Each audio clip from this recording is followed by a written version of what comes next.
Okay. Born and raised in Brooklyn, New York. My parents came here from the Dominican Republic. My mom came here when she was about 12 years old.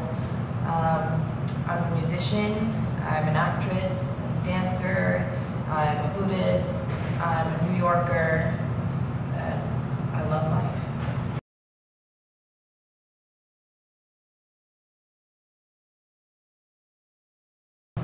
I think I've always been on a stage most of my life. Since I was very little, I used to perform in church. I used to sing hymns for the congregation when I was very small, and I was also a concert violinist, so I always in front of people, always on a stage.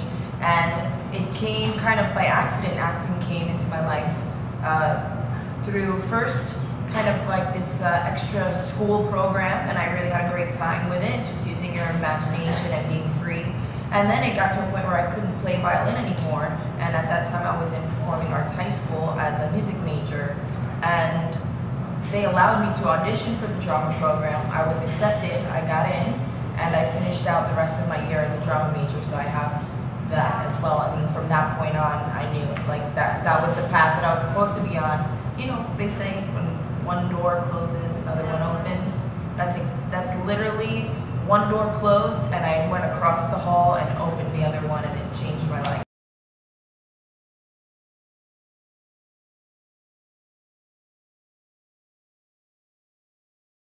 One traffic obstacle that I overcame in my journey to success. Here's the thing. To me, success is just being able to do what I love.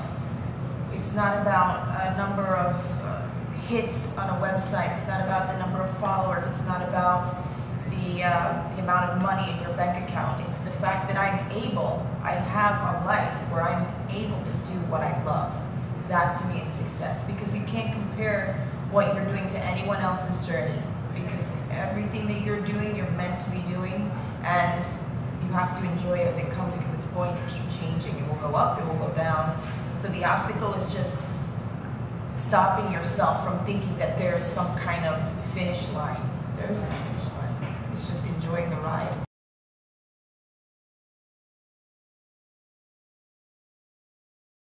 It was my first passion in the sense that it was the first thing that I started doing. I started playing music when I was very young, so I feel that that is the core way that I express myself, more than even words can say.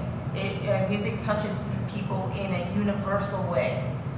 It transcends all barriers, your money, your race, your gender, your religion. When people hear something that moves them on this kind of ethereal level, they respond very deeply. So that is a very deep passion for me, and I love all kinds of music. I grew up as a classical violinist. Then I started listening to rock and heavy metal and all that, and then one day someone brought over some country rap records, and I started falling in love with bluegrass and banjo and that kind of stuff. And then, 80s synth pop is really great, dark kind of moody music, and just everything. Things you can dance to, things that you can sing to, things that make you cry, anything. Just music that comes from the heart is what I love the most.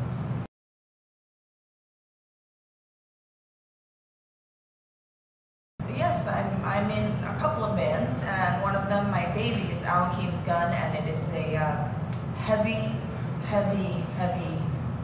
metal band with three heavies. It's because most people think heavy metal and they just think like kind of rock and roll, and those two things are very different, and there's also many different kinds of heavy metal, so I think ours is just a little dark and a little heavy, and I really just enjoy it. So we're working on a new album, working on new material right now, so it's super fun.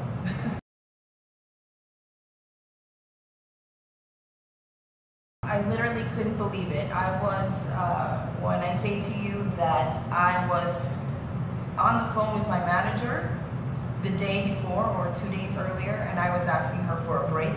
I didn't want to do it anymore because of this constant rejection, and it was getting to my head, and it was making me feel bad about myself. And I asked her to not book any more auditions for at least the end of the year. It was about September. So I said no more till January, because now I'm starting to take descriptions of characters personally. I'm starting to take rejections personally, and it's not personal at all. And it's not because I don't go in unprepared. I don't go in prepared. I go in fully prepared, ready to work. You know, I bring everything every time, but I wasn't getting these calls that I wanted, and I needed a break to figure out if this is how I wanted to live the rest of my life. If I constantly wanted to put myself out there every day and hope they pick me, you know, and then get that no over and over and over and over and over and over again. And as I was telling her this, she said, it's terrible to hear this because Jen Houston is calling you in again. Remember that show you went in a few times? And I went in for several characters and I didn't get it. No. Approximately 4 times or 5 times already for that show for other characters, and they were all no's. And she said she has one more role for you and she wants you to come in tomorrow. I said, oh, fine, well, this will be the last one. I can tell you the full story though.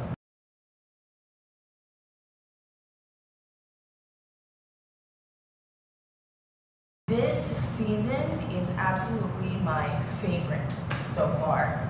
And it's not just because of what happens to poor Maria. Anyway, I'm sorry, was that too much? No.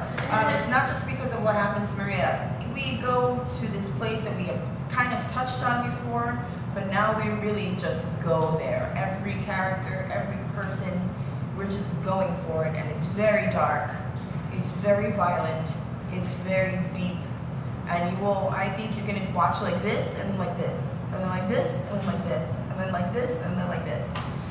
So you're not going to believe the things that happen to some of these people.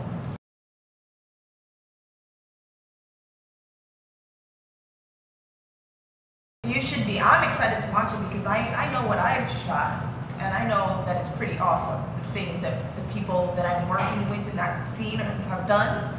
So I can't wait to see what other people have done that I didn't get to watch, that I wasn't there during the shoot. I cannot wait. I watch the show like everyone else because I know in the script what's going to happen, but the words on the page is one thing, but then when the actors bring it to life and then you have the editing, the way, I mean, it's awesome. It's awesome. The whole process is awesome. When we get these amazing scripts, even that is just enough.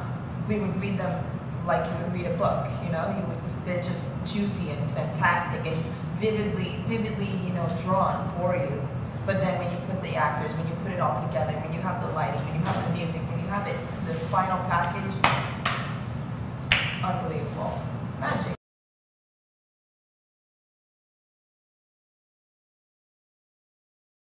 Persistence is key. Fortitude is key. And there's, like I said, there's no finish line. You just have to kind of go for the journey. And remember 2 things. No one can take away your light.